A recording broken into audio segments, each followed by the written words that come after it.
செம்ம டேஸ்டான சிக்கன் தொக்கு ரைஸ் சும்மா டாப் டக்கரா சமைக்கிறோம், டக்குன்னு ருசிக்கிறோம். ஒரு கடாயில எண்ணெய் கொஞ்சமா ஊத்தி 1 டீஸ்பூன் சோம்பு, கொஞ்சமா கருவேப்பிலை சேர்த்து கூடவே 100 கிராம் சின்ன வெங்காயத்தை ஆட் பண்ணி பொன்னிறமா வறுத்துட்டு கொஞ்சமா அடுத்த வெங்காயத்தை எடுத்து வச்சுக்கோங்க. இப்போ 2 டேபிள் ஸ்பூன் இஞ்சி பூண்டு பேஸ்ட் சேர்த்து பச்சை வாசனை போக வதக்கிட்டு 2 தக்காளியோட பேஸ்ட் தேவையான உப்பை ஆட் பண்ணி நல்லா வதக்கிக்கோங்க. நல்லா வதங்கினதும் 3 டேபிள் ஸ்பூன் தயிர் சேர்த்து கூடவே 1.25 டேபிள் ஸ்பூன் மிளகாத்தூள், 1.5 டேபிள் ஸ்பூன் மல்லித்தூள், 1 டீஸ்பூன் மஞ்சத்தூள், மசாலாக்கு தேவையான உப்பு இதெல்லாம் சேர்த்து பரட்டி கொஞ்சமா தண்ணி தெளிச்சு விட்டு 1 கிலோ சிக்கன் ஆட் பண்ணி மசாலா கூட நல்லா பரட்டி விட்டு ஒரு 20 நிமிஷத்துக்கு அடுப்ப லோ ஃப்ளேம்ல வச்சு குக் பண்ணுங்க.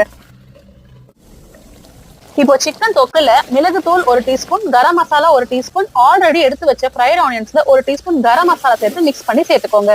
மசாலா ட்ரையா இருக்கிறதுனால கொஞ்சமா தண்ணி ஊத்தி கொதிக்க வச்சுட்டு 3/4 பதத்துக்கு வெந்த பாஸ்மதி ரைஸை சேர்த்து மசாலால பெரட்டி விட்டு ஒரு 5 நிமிஷத்துக்கு தட்டு போட்டு மீடியம் ஃப்ளேம்ல குக் பண்ணி ஃபைனல் டச்சா கொத்தமல்லி தூவி விட்டுருங்க.